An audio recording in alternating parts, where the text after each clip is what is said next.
You're an all-star, get your game on, go play. Hey now, you're a rock star, get the show on. And we are back at the Big Money Big Daddy Show. We appreciate everybody tuning in this Thursday afternoon. This is Dale Pieper, and I have got David Henley from Meriplex Communications.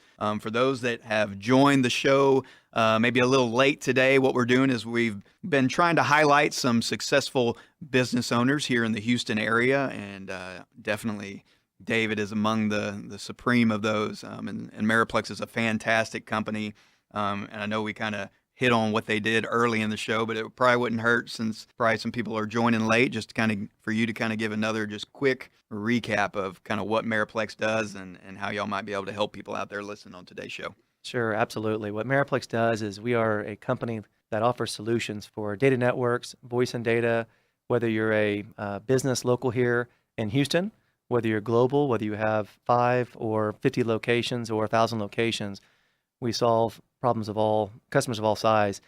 The other thing we do is we offer managed solutions. So we'll manage customers' networks. If it's not our network, we'll manage it too.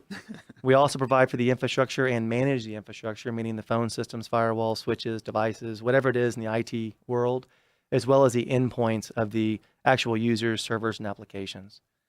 Fantastic. Put that with our cloud solution, which is a solution that competes with, you think of Amazon or Azure or some type of cloud technology. We offer that both on a national basis. Okay.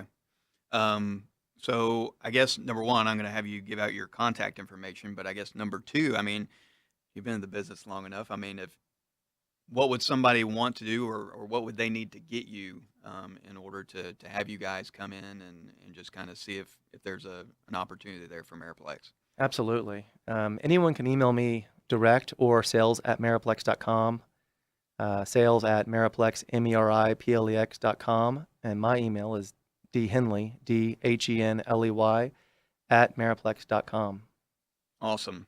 So we're going to pick back up. I know we've been getting to know you, and we've been getting to know the business. So I know we were talking about highs and lows as we kind of ended the last segment, but tell me, how do you stay on top of the business? I'm sure you're not the only person out there in this part of the marketplace. So I'm sure y'all have got competitors out there and whatnot. So kind of, how do y'all make sure that Meriplex is staying on top and staying competitive?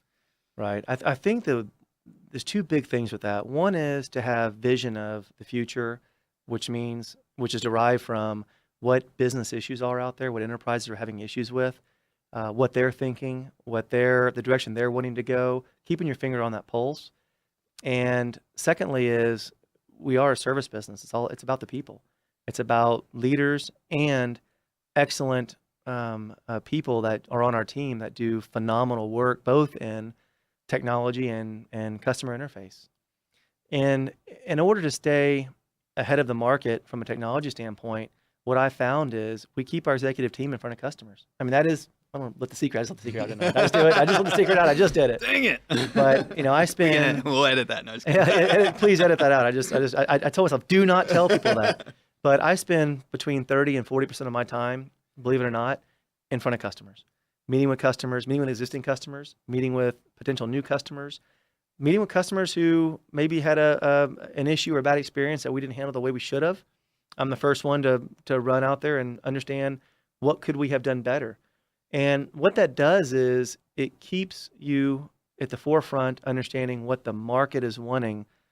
Our competitors, a lot of our peer competitors, probably get more of their research from Gartner and market trends and market analysis, and their executives are hauled up in an office somewhere, bean counting and looking at HR stuff. I've got really good people around me, which allows me to stay out in front of the customers. That's awesome. I'm needed in the office too. I need a little bit in the office too. I got to feel needed, but really I spend my time in front of the customers. That's the best place to be. I think most successful businesses, especially like you said, when you're in the service business, that's right. I mean, that's where you find out. I mean, that's where you hear things. That's when you can hear what they have to say and obviously make improvements or adapt. Right. The proof is in the pudding there. Yeah, we have clients. Probably my most crazy trip was we have a client in Reading over in the UK, and we flew out there for dinner. We literally flew out there, landed, made it out to their office, had a couple hour dinner, head back to the airport, Heathrow, got back on and flew back for the next day. We were gone for, 24, 36 hours. Wow. But the trip meant a lot to the client, and we were able to learn, just continue keeping our finger on their pulse, understanding what's important to them. Right. But they understood that their business was important, and I told them that about 30 times during dinner. Yeah.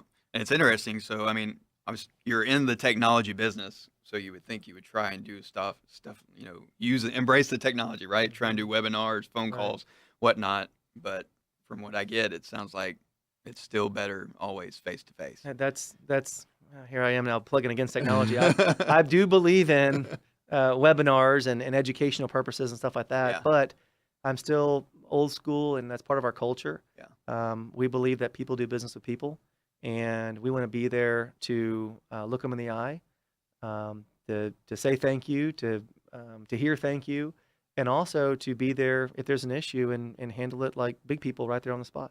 Awesome. And that's what we encourage our team to do. We've got people all over the world at all times just visiting customers. Okay. Why a business owner versus the guy sitting behind the desk collecting the check?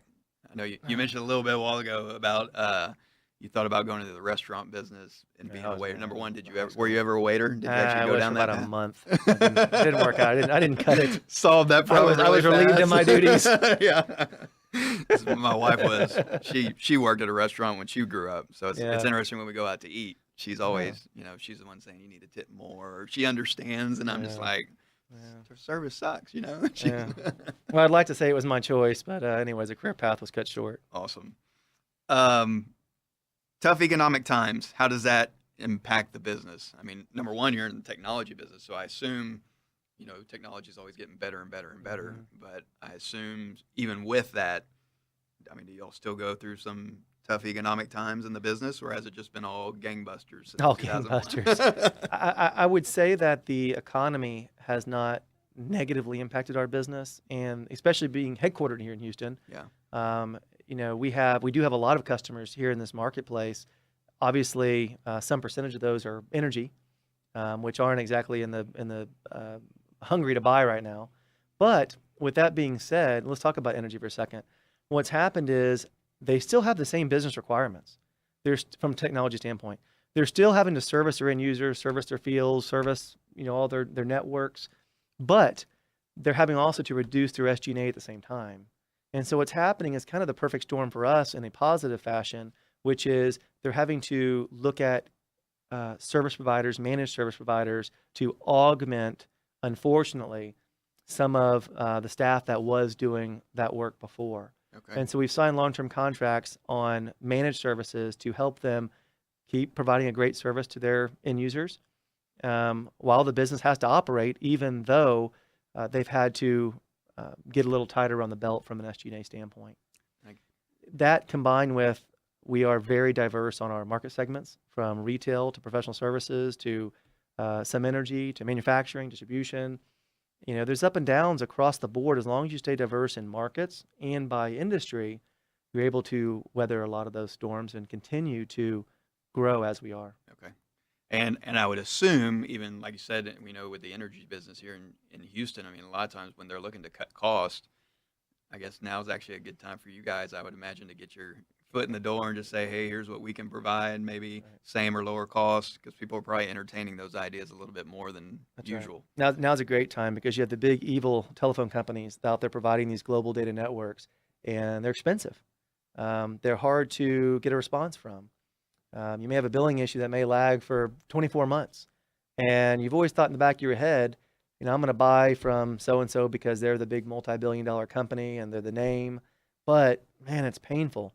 Well, for the first time in a long time, the CFO may say, have you looked at other options that may be a little more cost effective?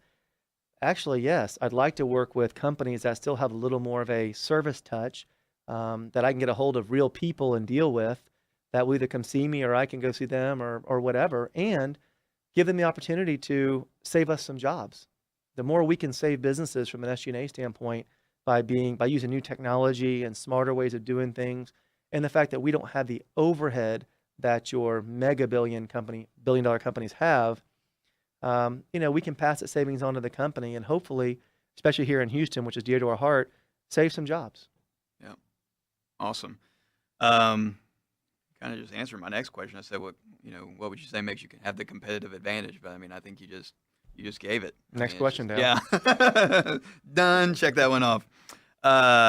Tell me about, what do y'all do for marketing? So I know, so you talked about the big companies. We all know how they market, but I mean, you're not running commercials on TV or right. anything like that. But what do y'all do from a marketing perspective, or is it social media, or kind of how do you get the word out there that Meriplex is the place to be? So we start by, we do something that's kind of old school, which is we actually talk to people. We're not a residential service. We don't offer residential service. So we don't have your commercials and your, those type of things that advertise to millions of people, but your target market is very small. Our target market is very specific. We look at C-level and people in the IT industry, that specific vertical, in companies, typically, in a major metropolitan area. And so we have those databases and we build relationships over time. I have people, we call it our business development group. It's not telemarketing. It's not, when I describe it, don't put that in your head. What it is we have notes on the people that we're talking to. And our team of people that I spend a lot of time with that are very dear to me, they have relationships all over the country. And the relationships are, hey, good to see you again. How's it been? They're not peddling a sale. What they're doing is they're understanding what's important to the person, what's important to their business, what direction their business is going. And when they have an issue, when something comes up, when a relationship's established, when the time is right for the company, for the enterprise, as well as for a technology shift, we like to go shake a hand. I mean, go out there and meet them. Go out there and talk to them, understanding what their business is about, what they're about, what issues they have, what constraints they have. And after all the information is absorbed, that's when you can share about your company, about yourself, and start the conversation, which may not be completely natural at first, around how you can participate in a solution. So number one is we build relationships, real relationships with real people every single day across the country. The second thing is we also are on social media. We believe in education. And so we host a lot of lunch and learns. I know I see a lot of your events always coming out. Yeah. I'm on your email distribution. And we held a lot of lunch and learns that are around technology. They may be technologies now that have been around, you just want more information on, or they may be on more cutting or leading edge technology that you say, I need to learn about this because I'm going to have to deal with it in the next 12, 24, 36 months. Okay. Where do you see the business going? I mean, so you've been doing it 15 years. That's So, right. I mean, it's a long time, but I mean, from where y'all are at right now, I mean, where do you see the business going? I want to keep growing the company. We reinvest every year in this company. It is so much fun. And where I see it going is staying ahead of technology. I see it continuing to help businesses as their technology needs evolve, whether it's what they're dealing with today or what they may be dealing with in 36 months. And I'm seeing us to continue to grow more and more global. Okay. I mean, you're only 39. You're still young. What are you talking about? But I mean, have you thought about it from being the entrepreneur, from owning the business? Have you even given it any thought yet, as far as what does the exit strategy look like? As far as at some point, here's how I'm gonna exit out. That has not crossed my mind. It'd be like selling off one of my kids. What I always tell myself is if you're having fun and you're successful, what else could you ask for? Right. What would I do? Yeah.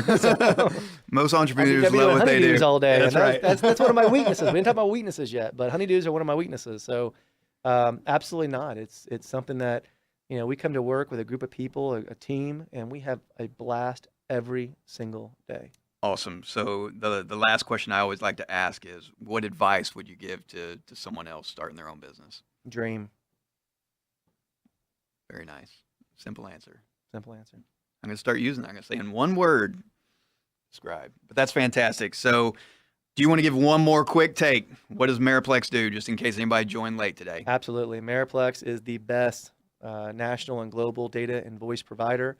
We provide managed services. We'll manage your infrastructure, your endpoints, your data centers, as well as provide a cloud solution to augment the need to buy more servers and storage.